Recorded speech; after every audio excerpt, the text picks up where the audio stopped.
नमस्कार दोस्तों, पल्ले किले की हरी भरी वादियों के बीच बसे खूबसूरत पल्ले किले अंतर्राष्ट्रीय क्रिकेट स्टेडियम में आज आईसीसी पुरुष टी20 विश्व कप 2026 के सुपर 8 का एक ऐसा मुकाबला खेला गया जिसने शुरुआत से ही रोमांच की बिजली दौड़ा दी। शाम के ठीक 6:30 बजे जब सिक्का उछला तो पाकिस्तान के कप्तान सलमान आगा ने बिना हिचक पहले बल्लेबाजी चुन ली। इरादा साफ था, बड़ा स्कोर बनाओ और इंग्लैंड को दबाव में डाल दो। लेकिन सामने थी इंग्लैंड की तेज तर्रार फौज जिसकी कमान संभाल रखी थी हैरी ब्रूक ने, और पहला वार करने आए रफ्तार के सौदागर जोफ्रा आर्चर ने पहली ही गेंद से बता दिया कि आज की रात आसान नहीं होने वाली।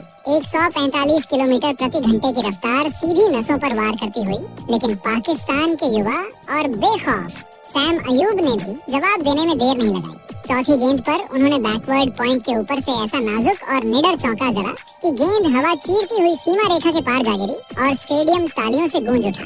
दूसरे छोर पर साहिबजादा फरहान भी पीछे रहने वालों में से नहीं थे। जेमी ओवर्टन की गेंद को उन्होंने पॉइंट और कवर के बीच से कड़क अंदाज में काटा और एक और चौका बटोर लिया। कुछ पल के लिए लगा कि पाकिस्तान की शुरुआत पटरी पर आ चुकी है, लेकिन क्रिकेट की कहानी इतनी सीधी कहाँ होती है। तीसरे ओवर की पहली गेंद लेकर फिर लौटे वही आर्चर। रफ्तार, उछाल और सटीक लाइन तीनों का खतरनाक संगम। शॉर्ट गेंद आई और सैम अयूब ने पुल करने की कोशिश की, मगर अतिरिक्त उछाल ने उन्हें चकमा दे दिया। गेंद बल्ले के ऊपरी किनारे से लगकर आसमान की ओर उठी। डीप स्क्वायर लेग पर खड़े जैकब बेथेल ने दौड़ लगाई, नजरें गेंद पर टिकाईं और शानदार अंदाज में कैच लपक लिया। स्टेडियम में एकदम सन्नाटा छा गया।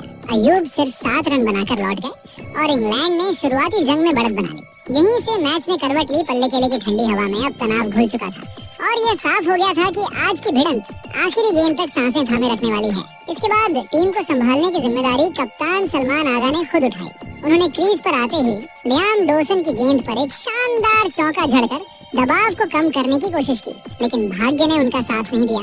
इसी ओवर की तीसरी गेंद पर आगा ने एक और बड़ा शॉट खेलने का जोखिम उठाया, लेकिन वे गेंद की फ्लाइट को पढ़ने में चूक गए। गेंद हवा में लॉन्ग ऑफ की ओर गई, जहां जेमी ओवर्टन ने अपनी लंबी कद काठी का फायदा उठाते हुए जमीन के बिल्कुल करीब एक अविश्वसनीय और गोता लगाता हुआ कैच पकड़ा। मात्र 3.3 ओवरों के भीतर पाकिस्तान का स्कोर 28 रन पर 2 विकेट हो गया था और पूरी टीम गहरे संकट में नजर आ रही थी। ठीक इसी नाजुक और तनावपूर्ण मोड़ पर पाकिस्तान के सबसे अनुभवी और विश्व स्तरीय बल्लेबाज बाबर आजम ने क्रीज पर कदम रखा। स्टेडियम में मौजूद हर समर्थक को उम्मीद थी कि बाबर आज अपनी अनुभवहीन बल्लेबाजी को एक दिशा देंगे। बाबर ने आते ही अपनी नैसर्गिक क्लास का परिचय दिया और जोफ्रा आर्चर की 148 किलोमीटर प्रति घंटे की प्रचंड रफ्तार वाली गेंद पर कलाई के हल्के से उपयोग से उसे थर्ड मैन की दिशा में चौका जड़ दिया। इस शॉट ने न केवल बाउंड्री दिलाई, बल्कि आर्चर के उस मनोवैज्ञानिक दबाव को भी खत्म कर दिया जो वे बना रहे थे। बाबर आजम और साहिबजादा फरहान ने इसके बाद बेहद संभलकर और सूझबूझ के साथ बल्लेबाजी करते हुए पारी को आगे बढ़ाना शुरू किया। फरहान ने स्पिनर लिया एम डॉसन और फिर सैम करन के खिलाफ अपनी तकनीकी क्षमता का प्रदर्शन करते हुए कुछ अत्यंत आकर्षक बाउंड्रीज बटोरी। उनका एक स्ट्रेट ड्राइव तो इतना सटीक था कि गेंद सीधे बाउंड्री पार कर गई और गेंदबाज देखते रह गए। पावर प्ले के कठिन 6 ओवरों की समाप्ति के बाद पाकिस्तान ने अपना स्कोर 2 विकेट पर 45 रन तक पहुंचा दिया था और ऐसा लग रहा था कि यह जोड़ी अब बड़े स्कोर की नींव रख चुकी है। मैदान पर मौजूद दर्शक भी जिम्बाब्वे के खिलाफ पाकिस्तान की इस संभली हुई लेकिन साहसी बल्लेबाजी को देखकर हैरान थे। खेल की रफ्तार अब पाकिस्तान के पक्ष में झुकती दिख रही थी, लेकिन तभी हैरी ब्रूक ने फिर से एक रणनीतिक बदलाव किया। जैसे ही पारी के 11वें ओवर में जेमी ओवर्टन वापस आक्रमण पर आए, उन्होंने अपनी लंबाई का फायदा उठाते हुए एक ऐसी सटीक लेंथ बॉल डाली जो पिच पर पड़ने के बाद उम्मीद से काफी कम उछली। बाबर आजम जो अपनी कलाई के सहारे गेंद को लेग साइड में मोड़ने की कोशिश कर रहे थे, गेंद की उस नीची उछाल को भांपने में पूरी तरह नाकाम रहे। गेंद उनके बल्ले के नीचे से निकलकर सीधे उनके ऑफ स्टंप से जा टकराई। बाबर आजम 25 गेंदों पर 24 रनों की एक बहुत ही धीमी और रस्टी पारी खेलकर आउट हो गए। उनके आउट होते ही पाकिस्तान का मध्यक्रम एक बार फिर दबाव में आ गया और पल्लेके के मैदान पर इंग्लैंड के गेंदबाजों ने अपनी बादशाहत कायम कर ली। पल्लेके के इस ऐतिहासिक मैदान पर जब बाबर आजम का महत्वपूर्ण विकेट गिरा तो स्टेडियम में एक पल के लिए सन्नाटा पसर गया था, लेकिन जैसे ही पाकिस्तान के सिक्सर किंग फखर जमान ने क्रीज पर कदम रखा, पूरे माहौल में एक नई और आक्रामक ऊर्जा का संचार हो गया। फखर का आना मैच के लिए एक टर्निंग पॉइंट साबित हुआ, क्योंकि उनके आते ही खेल की गति जो अब तक धीमी और रक्षात्मक थी, अचानक से विद्युत रफ्तार में बदल गई। फखर ने अपनी पहली ही कुछ गेंदों पर यह स्पष्ट कर दिया कि वे आज केवल विकेट बचाने नहीं बल्कि रनों का सैलाब लाने आए हैं। उन्होंने विल जैक्स के ओवर की शुरुआती गेंदों पर ही अपनी बाजुओं की ताकत का मुजाहरा पेश किया और लगातार 2 कड़क चौके झड़कर इंग्लैंड के कप्तान हैरी ब्रूक को रक्षात्मक फील्डिंग लगाने पर मजबूर कर दिया। फखर की इस आक्रामकता ने इंग्लैंड के गेंदबाजों के मनोवैज्ञानिक दबाव को एक झटके में खत्म कर दिया। असली रोमांच तो पारी के 14वें ओवर में देखने को मिला जब विल जैक्स एक बार फिर फखर के सामने थे। फखर ने क्रीज का शानदार इस्तेमाल किया और पिच पर कुछ कदम आगे बढ़कर गेंद को अपने रडार में लिया। उन्होंने एक ऐसा प्रचंड और गगनचुंबी प्रहार किया कि गेंद सीधे स्टैंड्स में जा गिरी। यह 84 मीटर लंबा न केवल दर्शनीय था बल्कि इसी शॉट के साथ पाकिस्तान ने 100 रनों का महत्वपूर्ण आंकड़ा भी पार कर लिया। विज्ञापन के होर्डिंग से टकराती उस गेंद की गूंज ने यह बता दिया था कि पाकिस्तान अब पूरी तरह से आक्रमण के मूड में है। दूसरे छोर पर साहिबजादा फरहान ने अपनी गजब की निरंतरता और धैर्य का प्रदर्शन जारी रखा। उन्होंने आज केवल फक्र का साथ ही नहीं दिया बल्कि खुद भी समय समय पर बड़े शॉट्स खेलकर स्कोर बोर्ड को चलायमान रखा। जब इंग्लैंड के सर्वश्रेष्ठ स्पिनर आदिल रशीद ने अपनी जादुई गुगली से उन्हें फंसाने की कोशिश की तो फरहान ने बड़ी ही चतुराई से उसे भांप लिया। उन्होंने घुटने टेक कर एक अत्यंत तकनीकी रूप से सटीक स्वीप शॉट खेला और 2 बाउंड्री फील्डर्स के बीच से गेंद को चौके के लिए निकाल दिया। फरहान की सूझबूझ भरी बल्लेबाजी ने यह सुनिश्चित किया कि विकेट गिरने के बावजूद पाकिस्तान का रन रेट गिरने ना पाए। पारी के 15वें ओवर में जब विल जैक्स फिर से गेंदबाजी करने आए तो साहिबजादा फरहान ने एक कसी हुई डिलीवरी पर सिंगल लेकर मात्र 41 गेंदों पर अपना शानदार और जुझारू अर्धशतक पूरा किया। यह अर्धशतक उनके करियर की सबसे महत्वपूर्ण पारियों में से एक था क्योंकि उन्होंने इसे तब बनाया जब टीम संकट में थी। 15 ओवरों के खेल की समाप्ति के बाद पाकिस्तान का स्कोर 3 विकेट के नुकसान पर 112 रन पहुंच चुका था। इस समय साहिबजादा फरहान 53 रनों पर नाबाद थे और उनके साथ फखर जमान 13 गेंदों पर 19 रनों की छोटी लेकिन प्रभावशाली पारी खेलकर क्रीज पर डटे हुए थे। हालांकि पाकिस्तान की वर्तमान रन रेट 7.47 की थी जो पल्ले के पिच के हिसाब से थोड़ी कम लग रही थी। इंग्लैंड के गेंदबाजों विशेष रूप से सैम करन और जोफ्रा आर्चर ने अब तक बहुत ही अनुशासित और कसी हुई गेंदबाजी की थी जिससे पाकिस्तानी बल्लेबाजों को खुलकर हाथ खोलने के ज्यादा मौके नहीं मिल पा रहे थे। विल जैक्स जरूर थोड़े महंगे साबित हुए थे लेकिन इंग्लैंड की रणनीति अभी भी साफ थी कि वे पाकिस्तान को बड़े लक्ष्य से दूर रखें। पल्लेके का यह खूबसूरत मैदान अब एक अत्यंत रोमांचक और विस्फोटक अंत की ओर बढ़ रहा था। पाकिस्तान को अब अंतिम 30 गेंदों में एक भीषण और प्रचंड विस्फोट की जरूरत थी ताकि वे 170 से 180 रनों के उस सम्मानजनक और चुनौतीपूर्ण स्कोर तक पहुंच सकें जहां से उनके गेंदबाज मैच में इंग्लैंड को टक्कर पल्लेकेले के इस खूबसूरत मैदान पर। जब पाकिस्तान की पारी अपने अंतिम 5 ओवरों के निर्णायक चरण में पहुंची तब स्कोर बोर्ड 1123 दिखा रहा था। दर्शकों को उम्मीद थी कि यहाँ से फखर जमान और साहिबजादा फरहान रनों का सैलाब लाएंगे लेकिन इंग्लैंड के गेंदबाजों ने अंतिम 30 गेंदों में जो कहर बरपाया और पाकिस्तान के बल्लेबाजी क्रम को जिस तरह से तहस नहस किया उसकी पटकथा किसी थ्रिलर फिल्म से कम नहीं थी। 16वें ओवर की शुरुआत जेमी ओवर्टन के साथ हुई। इस ओवर में रोमांच अपने चरम पर था। साहिबजादा फरहान ने दूसरी ही गेंद पर अपना स्टैंड एंड डिलीवर अंदाज दिखाते हुए लॉन्ग ऑन के ऊपर से एक गगनचुंबी जड़ा और अगली ही गेंद पर एक्स्ट्रा कवर के माध्यम से एक विस्फोटक चौका निकाला लेकिन ओवर्टन ने हार नहीं मानी। चौथी गेंद पर उन्होंने फरहान को अपने जाल में फंसाया। फरहान ने फ्लिक करने की कोशिश की लेकिन चूक गए और गेंद पैड पर जा लगी। रिव्यू के बाद 3 रेड्स ने फरहान की 63 रनों की शानदार पारी का अंत किया। पाकिस्तान ने विकेट के साथ अपना रिव्यू भी गवा दिया। इसके बाद शादाब खान क्रीज पर आए और उन्होंने आते ही ओवर्टन को पॉइंट के ऊपर से चौका जड़कर अपने इरादे साफ कर दिए। 17वां ओवर लेकर अनुभवी आदिल रशीद आए। फखर जमान ने पहली ही गेंद पर रशीद का स्वागत लॉन्ग ऑन के ऊपर से एक आकर्षक के साथ किया लेकिन रशीद की फिरकी ने अपना जादू अगली कुछ गेंदों में दिखाया। तीसरी गेंद पर फखर ने फिर से स्लॉग स्वीप का प्रयास किया लेकिन गेंद ने बल्ले का ऊपरी किनारा लिया और बैकवर्ड स्क्वायर लेग पर लियाम डॉस ने एक बेहतरीन कैच लपककर फखर की 25 रनों की पारी समाप्त की। हालांकि इसी ओवर की अंतिम गेंद पर नए बल्लेबाज उस्मान खान ने अपना खाता एक विशाल के साथ खोलकर दर्शकों को फिर से उम्मीद दी। पल्लेके के इस ऐतिहासिक मैदान पर जब पाकिस्तान की पारी अपने निर्णायक मोड़ पर थी तब असली तबाही और ड्रामे का अध्याय 18वें ओवर में शुरू हुआ। इंग्लैंड के कप्तान हैरी ब्रूक ने अनुभव पर भरोसा जताते हुए बाएं हाथ के चतुर स्पिनर लियाम डोसन को गेंद थमाई। डोसन के इस ओवर की पहली ही गेंद पर वह क्षण आया जिसने दर्शकों की सांसें रोक दी थी। शादाब खान ने गेंद को एक्स्ट्रा कवर की दिशा में पूरी ताकत से स्मैश किया। जहां खुद कप्तान हैरी ब्रूक मुस्तैद थे। गेंद इतनी तेज थी कि ब्रूक के हाथों से छिटक गई और एक जीवनदान के साथ पाकिस्तान को 4 रन मिल गए। लेकिन डॉस विचलित नहीं हुए और उन्होंने अगली कुछ गेंदों में मैच का पूरा नक्शा ही बदल कर रख दिया। ओवर की चौथी गेंद पर उस्मान खान ने दबाव हटाने के लिए एक बड़ा एरियल शॉट खेलने का प्रयास किया, लेकिन वे गेंद के नीचे पूरी तरह नहीं आ पाए। हवा में ऊंची टंगी गेंद बाउंड्री की रेखा को पार करने में विफल रही और लॉन्ग ऑन पर खड़े लंबे कद के जेमी ओवर्टन ने बड़ी ही सहजता से एक सुरक्षित कैच पकड़कर उस्मान की पारी का अंत कर दिया। डॉसन का जादू यही नहीं रुका। अगली ही गेंद उन्होंने मोहम्मद नवाज को एक सटीक, तेज और फिरकी भरी फुल लेंथ डिलीवरी डाली। नवाज गेंद की लाइन को भांपने में पूरी तरह नाकाम रहे और गेंद सीधे उनके पैड से जा टकराई। अंपायर की उंगली उठने में देरी नहीं लगी और रिव्यू ने भी पुष्टि की कि गेंद सीधे मिडिल स्टंप पर लग रही थी। नवाज गोल्डन डक पर आउट हुए और डोसन अब हैट्रिक की कगार पर खड़े थे। देखते ही देखते पाकिस्तान का मजबूत दिख रहा बल्लेबाजी क्रम 147 के स्कोर पर लड़खड़ा गया। 19वां ओवर लेकर आए आधुनिक युग के सबसे खूंखार और बिजली जैसी रफ्तार वाले गेंदबाज जोफ्रा आर्चर ने अपनी गति और सटीकता से पाकिस्तानी पिछले बल्लेबाजों को पूरी तरह पस्त और लाचार कर दिया। उनकी गेंदबाजी में वह धार थी कि बल्लेबाज रन बनाने के बजाय अपना विकेट बचाने की जद्दोजहद में दिखे। ओवर की तीसरी गेंद पर आर्चर ने अपनी विशेष रफ्तार और कलाई के झटके से एक घातक शॉर्ट पिच गेंद फेंकी, जिसने शाहीन अफरीदी को पूरी तरह छका दिया। शाहीन ने अनियंत्रित होकर पुल करने का प्रयास किया, लेकिन गेंद बल्ले का ऊपरी हिस्सा लेकर सीधे डीप बैकवर्ड स्क्वायर लेग की ओर चली गई, जहां सैम करन ने बाउंड्री की रस्सी से चंद इंच दूर एक शानदार और सुरक्षित कैच लपका। इसी ओवर की 5वीं गेंद पर सलमान मिर्जा ने एक कठिन सिंगल चुराकर पाकिस्तान के स्कोर को 150 रनों के मनोवैज्ञानिक आंकड़े तक पहुंचाया। हालांकि आर्चर के इस बेहतरीन स्पेल की अंतिम गेंद पर शादाब खान ने अपनी क्लास दिखाई और एक अत्यंत कलात्मक लेग कट शॉट के जरिए गेंद को बैकवर्ड पॉइंट के बगल से चौके के लिए निकाल दिया। इस चौके से आर्चर थोड़े निराश और झुंझलाए हुए जरूर दिखे, लेकिन उनका 4 ओवर में 32 रन देकर 2 विकेट का स्पेल इस पिच पर काबिले तारीफ और निर्णायक साबित हुआ। अंतिम ओवर की भारी जिम्मेदारी इंग्लैंड के भरोसेमंद death over specialist Sam Curran के कंधों पर थी। ओवर की पहली ही गेंद पर जबरदस्त ड्रामा देखने को मिला।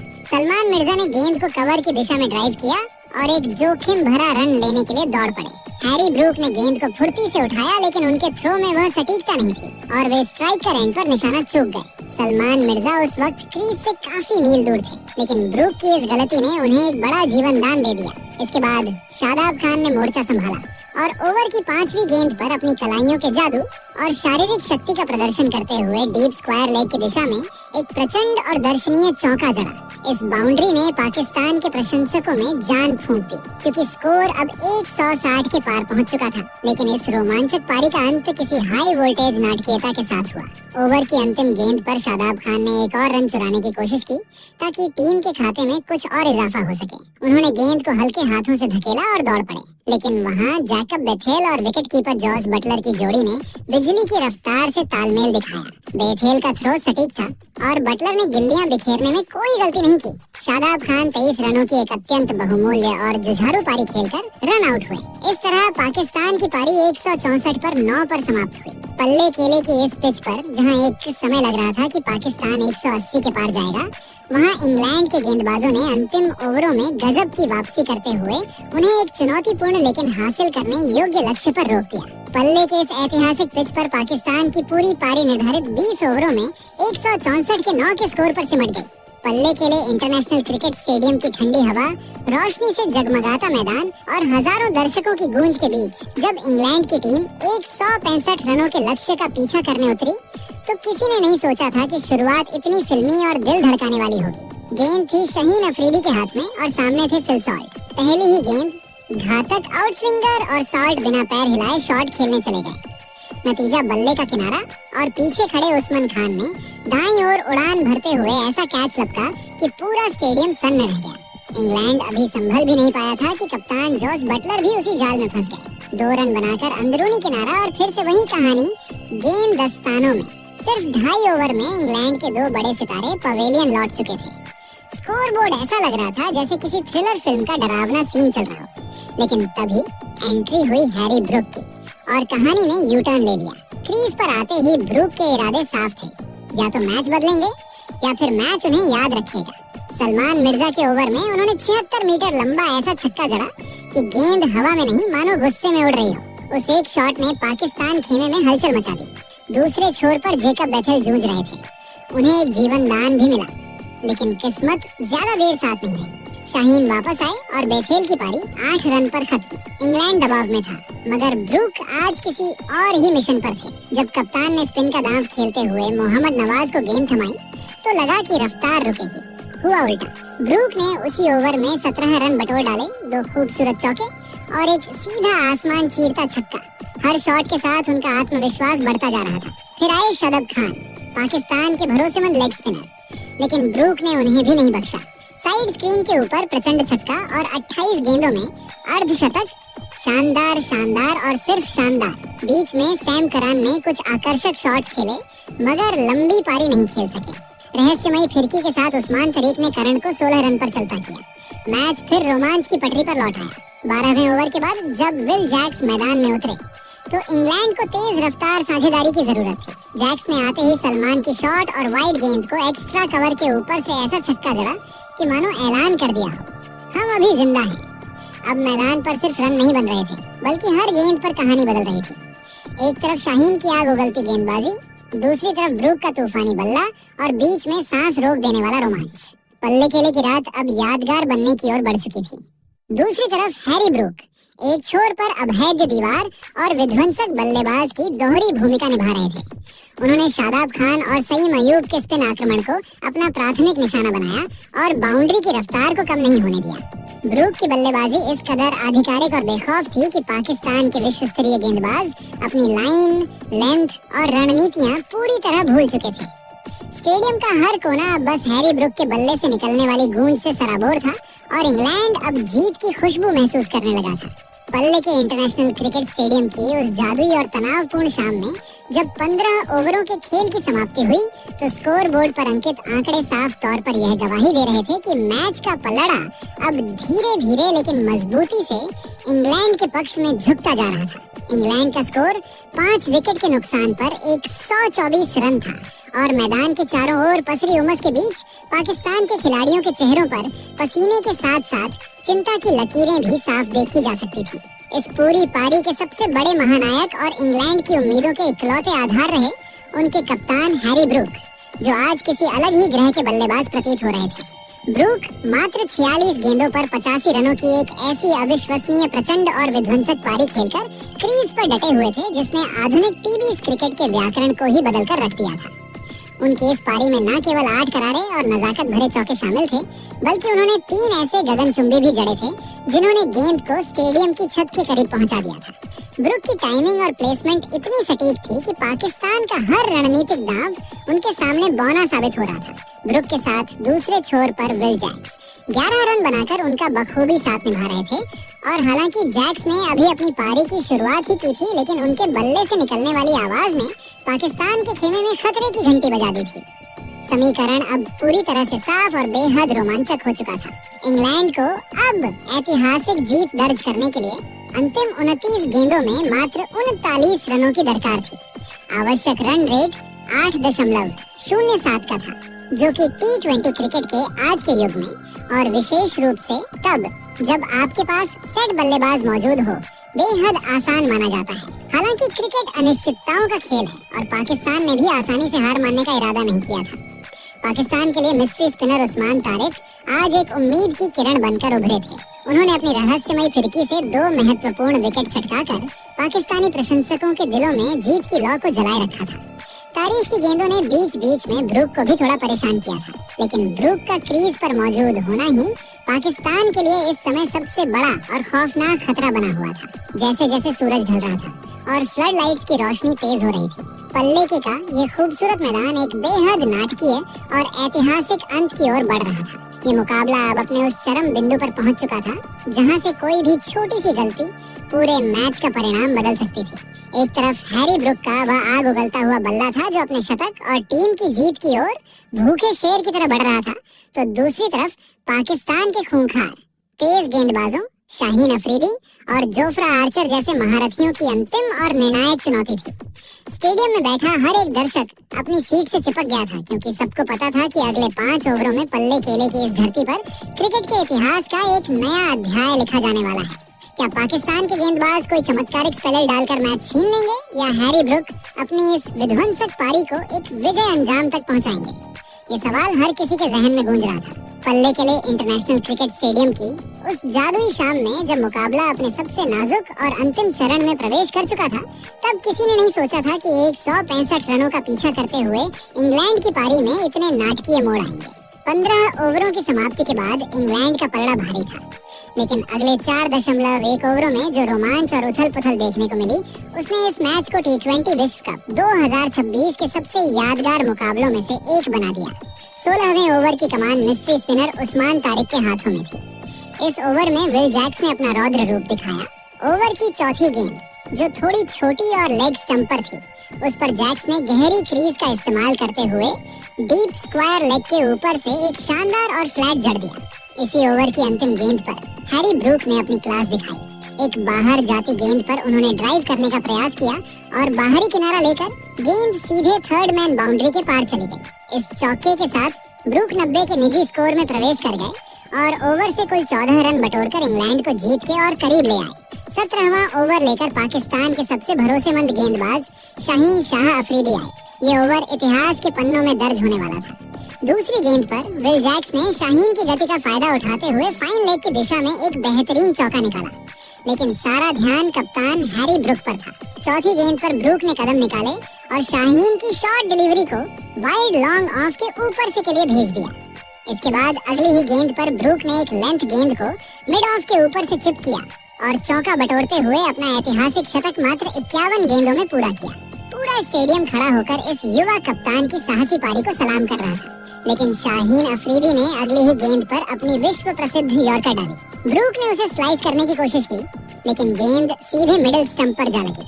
शाहीन ने ब्रुक को बधाई दी और 100 रनों के इस महान संघर्ष का अंत हुआ। इंग्लैंड अब जीत से मात्र 10 रन दूर था। 18वां ओवर काफी शांत रहा, लेकिन 19वें ओवर में मोहम्मद नवाज ने पल्ले केले में भूचाल ला दिया। पहली ही गेंद पर विल जैक्स, जो 28 रनों की महत्वपूर्ण पारी खेल चुके थे, नवाज की एक फ्लैट और लेग स्टंप पर आती गेंद को स्वीप करने के चक्कर में पूरी तरह चूक गए और बोल्ड हो गए। अचानक इंग्लैंड के खेमे में सन्नाटा पसर गया। नए बल्लेबाज जेमी ओवर्टन आए, लेकिन वे दबाव झेल नहीं पाए।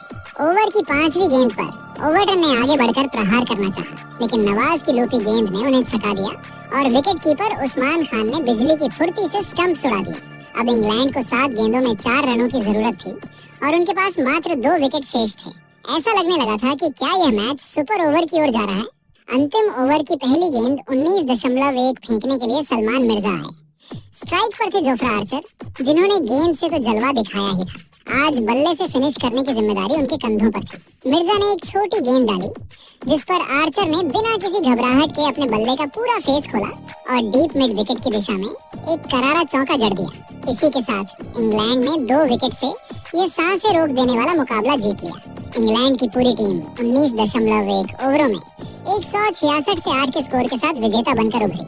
हैरी ब्रुक की 100 रनों की वह विध्वंसक और कप्तानी पारी इस जीत की सबसे बड़ी वजह रही, जिसने उन्हें टूर्नामेंट का सबसे बड़ा सितारा बना दिया। हालांकि पाकिस्तान के गेंदबाजों विशेषकर शाहीन अफरीदी और मोहम्मद नवाज ने अंतिम क्षणों में इंग्लैंड की धड़कनें बढ़ा दी थी, लेकिन जोफ्रा आर्चर के अंतिम चौके ने इंग्लैंड की सेमीफाइनल की उम्मीदों को संजीवनी दे दी। पल्ले केले का यह मैदान आज एक ऐसे संघर्ष का गवाह बना जहां क्रिकेट की जीत हुई। तो दोस्तों, आपको क्या लगता है ICC T20 वर्ल्ड कप 2026 का विजेता कौन सी टीम बनेगी?